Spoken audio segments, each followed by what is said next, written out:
On Saturday evening, the number 6 ranked Virginia Cavaliers were defeated 71-63 by the North Carolina Tar Heels at the Dean Smith Center in Chapel Hill. In their second consecutive loss, the Cavaliers struggled once again offensively, shooting under 40% from the field, ultimately resulting in their loss to the Tar Heels. In the first half, the Tar Heels jumped on Virginia from the start and never trailed in the game, executing on both ends of the court. Armando Bacot, who had 11 points and 6 rebounds in this contest, suffered an ankle injury about 90 seconds into Carolina's loss to Virginia on January 10th. Pete Nance, who recently suffered from a back injury, scored a team-high 22 points in the game, with 14 of his points coming in the first half.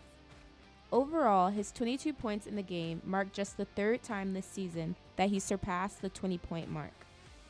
On the Virginia side, Jaden Gardner led the Cavaliers with his third double-double of the season, recording 19 points and 12 rebounds, while also chipping in a block and a steal. Unfortunately, Gardner was the only consistent offensive player for the Cavaliers. Virginia struggled to make shots throughout the game, shooting just under 40% from the field and going 4 for 12 from beyond the arc. Their next lead scorer, Armaan Franklin, finished with 14 points and 4 rebounds.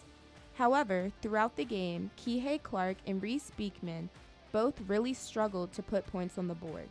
By the end of the first half, Carolina held a 16-point lead with a score of 42-26. In the second half, Virginia managed to pick up their game offensively, but were unable to mount a serious comeback. With help from Ben Vanderplas and Gardner, the Hoos closed the 17-point gap but ultimately trailed by too many. Despite several opportunities to put points on the board, Virginia couldn't maintain consistency and fell 71-63 in Chapel Hill. For Virginia, this loss was their second consecutive defeat and puts them at 21-6 on the season and 13-5 in the ACC. Their inability to make shots has hampered their offense in recent games.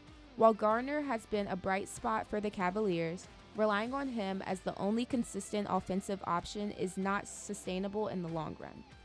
Heading into the postseason, Virginia will need to make some adjustments on the offensive end. I'm Destiny Jones, WUVA.